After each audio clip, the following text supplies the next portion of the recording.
This is extreme right here. Hey, get on the ground! What you gonna do when they come for you? Bad boys, bad boys. What you gonna do? I ain't got nothing. Take my word and just let me go. Stop!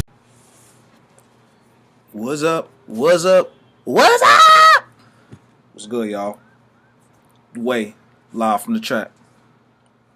I'm gonna try to keep the segment shorter today, cause I had like, there was people were bringing me topics, and it was a couple of them. So I said, you know what? Let me just see if I could do touch 10 minutes by 10 minutes. So the one that really touched closest to home was and I'm always hearing the Minister Jap speak on this. So I guess you could say I want to like piggyback off of some of his some of his perspectives, some of his content that he's been sharing, and personally, well, this is ironic because I work with kids, I work with children, so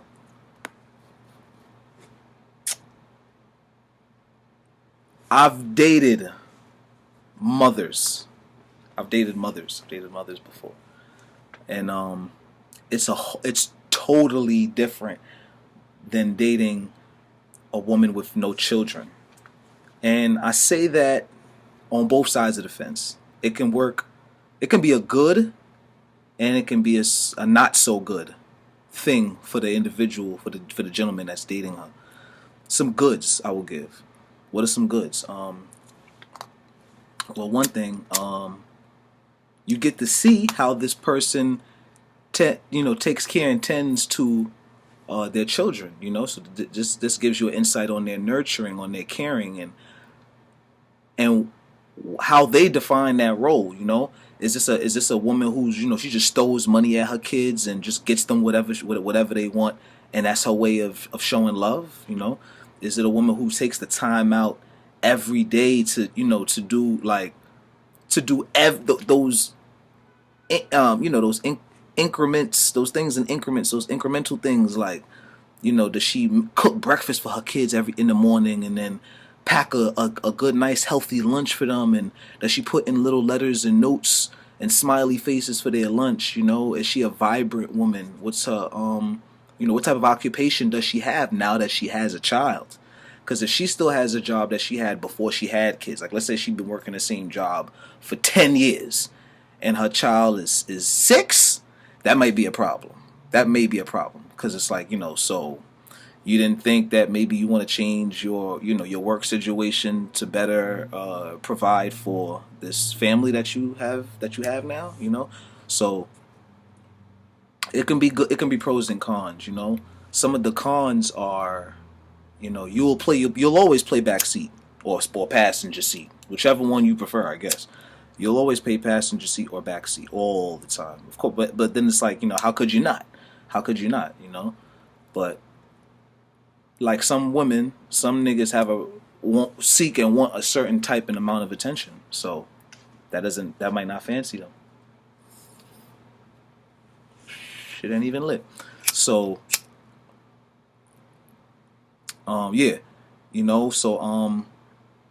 it's a good and it's pros and cons when dating women with children. But you see, this is where things get fucked up at. That's where things get fucked up at. There's men. I won't lie. I've done it. I've done this too. I'm not proud, but I'm just being honest. I love to be transparent. At work, I love to be transparent with all things and people. But it's not always a future that a man sees with a woman who already seemingly has started a family, Because it's the elephant in the room is the fact that the one thing that she's missing, the one piece she's missing from the puzzle, is well you, nigga, you, man, and maybe another kid, yours, That's what she's missing from her immediate family. So when a woman has a family, when a woman has a child, she's looking for that. A lot of times well, let me not even say a lot of times. There are times when she's looking for that last piece that comes in the form of a man to be the role model to her child. You know, somebody to be the her partner. You know, some women, they just say, look, I just need you to, to care about my child and to care about, me, but I mean, come on, if your child is very young, of course you're going to want the father to have some type of, significant interaction with the kid. But what comes with that is more than interaction, because guess what? It's like an unspoken rule of dating when it comes to women without children, because they want to see how much you're willing to do without them having to say anything or give you certain type of hints. And in some respects, that's unfair to the guy, because if I want to take you out on a Friday, I should. There's certain things that I shouldn't have to factor in,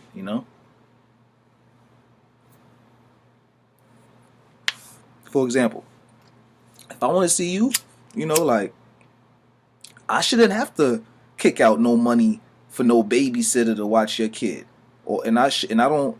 I mean, there's some guys, and there's been times where I've done it. Like, you know what? Look, here's $50. Give it to whomever, and let them watch little shorty, little homie, whoever. That's not my place, though. That's not. I'm paying a babysitter's fee for a baby, and I don't have one. That's like paying to get somebody high and you don't smoke.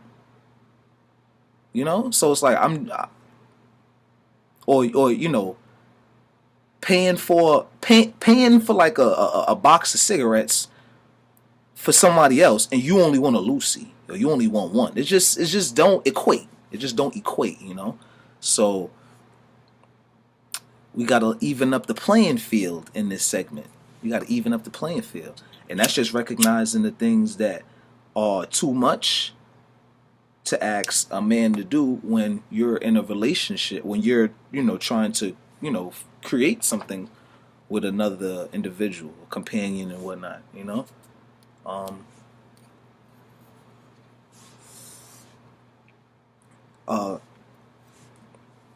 And then a lot of women will say, it's about me and my child. It's about me and my kid. If you can't deal with my kid, well, I shouldn't have to deal with your kid if me and you were just dating at first. So you telling me within the first 3 months or the first however long, I gotta like already be willing to deal with, you and your child. So like, you're a double package deal. So not only do I have to accept you, I have to accept your child, and however your child is, And come on, ladies, all of y'all children are not they not the ideal kid. They not the best child. They not like picture perfect, A lot of them are not picture perfect. And that's that can easily be assessed for the simple fact that you dating me. So, that means you're not married. So that means that there wasn't a man. I mean, maybe they just, little shorty, little homie does have access to their, to their father and frequency. But then see, that's another problem. Now it's just another situation that a person have to deal with when dealing with a single mother is your baby father. Am I gonna have to have interactions with him? Or are we gonna have to have interactions with him? It don't matter how these interactions are. I don't think that they're necessary until both parties have agreed that this thing is going to be serious and committed, and I'm going to be around your child, and your child is taking a liking to me, and all of that. Right? So then, like, I don't know. It's oh man, it's so many little things, because I've been there, and I'm in childcare, so I see these things. I'm like zoomed in to like like 20th power. There's so much things you got to be you have to be like sensitive to. Do you have to understand like if this single mother has a strained relationship with her child's father, you may incur some of that stress or may be involved in the midst of it, whether or not you want to or not. But these are things that I'm sort of convinced that a considerable amount of women don't factor in. They don't always factor in all of these things when they're talking to somebody. And then you have some women who do an excellent job of keeping home away from, love situations, intimate situations, and dealings and whatnot. But that's a diamond in the rough. That's a rare. To me, that's a rarity. That's a rarity. Most single parents, they don't want. Of course, you don't want to make your situation look like more than it is. You want it to look as light as possible in the hopes of attracting people. This is why we act how we act when we outside in the club and we trying to attract and allure the opposite sex. You want to come across a certain way so that people, a certain type of people or person comes to you and you attract or approach you. You want to. That's what you're trying to attract. So you're gonna put a certain thing out. So same thing in regards for however your situation is. It's like when a nigga lies to you and tells you, I got another situation on the side, and then he didn't give you the proper chance to choose to get to you. You didn't even have a chance to make like a righteous decision on whether or not you wanted to deal with it or not. That's the same thing that you're doing you do to a man when you don't explain to him in great detail the ups and downs of your situation. Not even ups and downs, but just your situation, and I can understand that, but like I just explained, it's the same thing, analogy wise, as if as when a guy doesn't tell you that he has a situation and you and him already involved. You feel lied to, betrayed, lured in, and kept from, and all of that. So it's the same thing, man. So we all got to do better.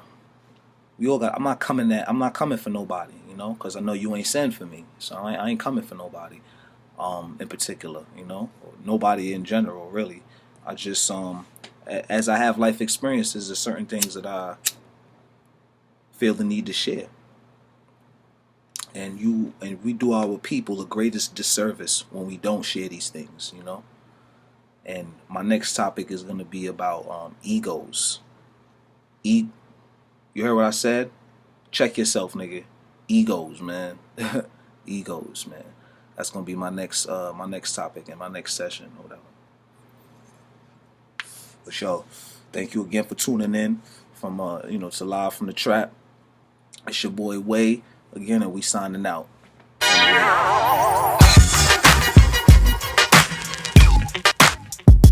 boy.